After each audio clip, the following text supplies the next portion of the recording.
Bengal safe Murshidabad জেলায় ফার্নিচারের জগতে এক পরিচিত ও প্রতিষ্ঠিত নাম। 57 বিবি সেন রোড, বহরমপুর, মুর্শিদাবাদ। স্কুলে টিপ তিলক এবং মালা পরে আসতে পারবে না। রঘুনাথগঞ্জ গার্লস হাই স্কুলের ছাত্রীদের ওপর এমন ফতোয়া জারিতে তোলপাড় পড়েছে। স্কুলের এক শিক্ষিকার এমন নির্দেশে জারি হতে স্কুলের প্রধান শিক্ষিকার বিরুদ্ধে কার্যত ক্ষোভে ফেটে পড়লেন অভিভাবকরা। শুক্রবার স্কুল খুলতে স্কুলের সামনে খোল করতাল বাজিয়ে কীর্তন গান করে কার্যত প্রতিবাদ জানানো হয়। দফায় দফায় চলে বিক্ষোভ। স্কুল কর্তৃপক্ষের বিরুদ্ধে স্লোগান তুলে সোচ্চার হলেন তারা। অবিলম্বে এই ধরনের নির্দেশিকা প্রত্যাহারের দাবিতে সরব হন তারা। বিক্ষোভকে কেন্দ্র করে ব্যাপক হইচই সৃষ্টি হয় এলাকায়।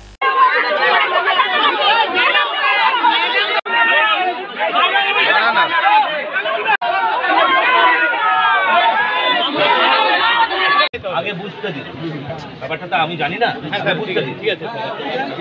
স্কুলে তিলক করে আসতে বারণ করছে। গরমের ছুটির আগেও বলা হয়েছিল যে তিলক করে আসা যাবে না। গরমের ছুটির পরে স্কুল খুলেছে, আমি স্কুলে এসেছি তো ভাস্বতী নামে এক ম্যাম আমাকে বলেছিল, কেন তিলক করে স্কুলে এসেছিস? তোকে বারণ করেছি তাও কেন এসেছিস? আমার বাবা মা বলেছিল তিলক করে আসতে, তাই আমি এসেছি। ম্যামকে বললাম যে কোন কারণে তিলক করে স্কুলে আসবো না আর তিলক করে স্কুলে আসা যাবে না। ম্যামকে বলেছি এটা লিখিত করে সিগনেচার করে দিন। তো তখন ম্যাম সিগনেচার করে দিল না আর বললো এটা কোনো কথা? অনেক রকম কথা বললো আর ভয় আমার হাত পা কাঁপতে লেগেছে। না, এখানে প্রত্যেককে মিড ডে মিল খেতে বলা হয়েছে, কিন্তু আমি নিরামিষ হয় না তাই আমি খাই না। হ্যাঁ, ম্যাম সবাইকে বলেছিল যে মিড ডে মিল খেতেই হবে, মানে সবার মাঝে তো আমিও ছিলাম, আমাকেও তার মাঝে বলে। আমি কিছু বলেনি। পরে যদি এর ব্যাপারে কিছু বলে তাহলে আমি বলতাম যে আমার ব্যাপারটা আমি খাবো না, কারণ তাদের জিজ্ঞাসা করেছিলাম ম্যাম কেন করে আসবো না, বলছে চোখে খুব ধরছে, এর মাঝে করে আসিস। তিলক করে যাচ্ছি তো তাদের চোখে খুব ধরছে নাকি। আমার নাম অনু মণ্ডল। অনু মণ্ডল, রঘুনাথগঞ্জ। একজন আসে কিন্তু ওর বোঝা যায় না, পাতলা করে।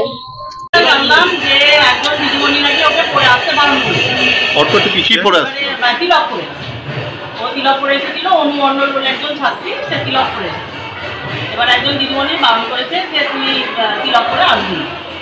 এবার আমি এত কথা জানিও না, এই নিয়ে এত ব্যাপার জানিও না। আমাকে হঠাৎ আমার থেকে ফোন করছে, ম্যাডাম যদি গন্ডগোল হয়েছে নাকি আপনার স্কুলে? আমি বললাম আমার স্কুলে কিছু গন্ডগোল হয়নি, তাহলে তো আমি জানতে পারতাম। তো তারপরে এসে দেখছি যে মানে হঠাৎ করে ওইখানে মানে চেঁচামেচি হচ্ছে এবং কিছু লোক এলেন ভেতরে।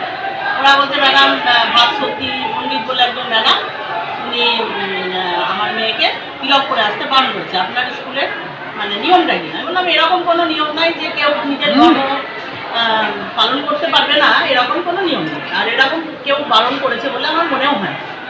তো ওনারা সেগুলো শুনে বাড়ি ওর মা এসেছিল, এসে বললো যে দিদি এরকম আমার মেয়ে তিলক করে এলে আপনার স্কুলের কোনো অসুবিধা আছে কিনা? আমি বললাম না, ওরকম কোনো নিয়ম নেই যে করে আসবে না বা পড়তে পারবে না বা স্কুলে আসতে পারবে না, এরকম কোনো নিয়ম নেই। সে নিজের যা মানে যা ধর্ম সে সেভাবে নিয়ে বাধ্য করা না। মিড ডে মিল হচ্ছে একটা সরকারি প্রজেক্ট এবং আমাদেরকে সরকার থেকে এটা বলা হয় যে যেন কোয়ালিটি উচ্চমানের খাবার এগুলো তৈরি করা হয় এবং মেয়েদেরকে যেন খাওয়ানো হয়।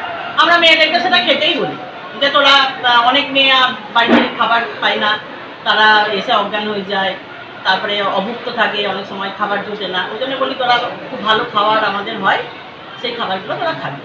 বাধ্য মানে এই অর্থে যে যাতে ওরা সরকারি যে প্রজেক্টটা নেওয়া হয়েছে সেই প্রজেক্টের আওতায় এসে যেন মানে ঠিকভাবে তাদের মানসিক বিকাশ হয়, শারীরিক বিকাশ হয়, সেটা আমরা অবশ্যই সেটা দেখবো। সরকারি প্রজেক্টগুলো যাতে সফল হয়।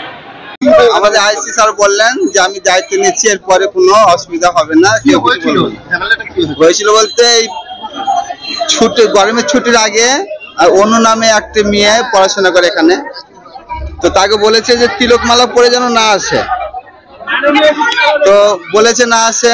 তারপর তো স্কুল ছুটি হয়ে গেল, স্কুল ছুটির পরে আবার স্কুল খুলেছে, তবে তিলক মালা পরে এসছে। তো বলছে তোকে এত বারবার বলেছি তিলক মালা পরে আসবে না, তবে আবার কেন পরে এসছিস? তো শোনেনি, তো আমাকে ফোন করেছিল, করে বললাম ঠিক আছে গার্জেন যাক যে কথা বলো হেড ম্যাডামের সঙ্গে, যখন কথা বলে তখন বলছে হ্যাঁ তিলক পরে আসবে কিন্তু দেখা যেন না যায়। এরকম কথা বলেছে। এখন উনি অস্বীকার করছেন যে না আমি এরকম ধরনের কথা বলি না, আমি বলি তিলক পরে আসবে সেটাই বলেছি। আমি বললাম তো তখন স্যার বললো যে না অসুবিধা নেই, আর কোনো অসুবিধা নেই। তখন বললো না সে তিলক পরে আসবে, আমরা কেউ কিছু বলবো না। এই লাস্ট এই অবধি স্যার নিজে দায়িত্ব নিলেন। ম্যাডাম বললেন না এরকম আর হবে না। এবং কে বলেছে আমি জানি না, আমি যদি জানতাম আমি না করতাম, কিন্তু এরকম আর হবে না। বেঙ্গল সেফ মুর্শিদাবাদ জেলায় ফার্নিচারের জগতে এক পরিচিত ও প্রতিষ্ঠিত নাম। মনের ভাবনাগুলো প্রকাশ পেল, ঘর সাজাতে ইচ্ছে হলো, রকমারি আসবাব আছে একসাথে, চলো ঘর সাজাই বেঙ্গল সেফের সাথে, বেঙ্গল সেফের সাথে। Bengal safe 57 বিবিসেন road, Baharampur, Murshidabad.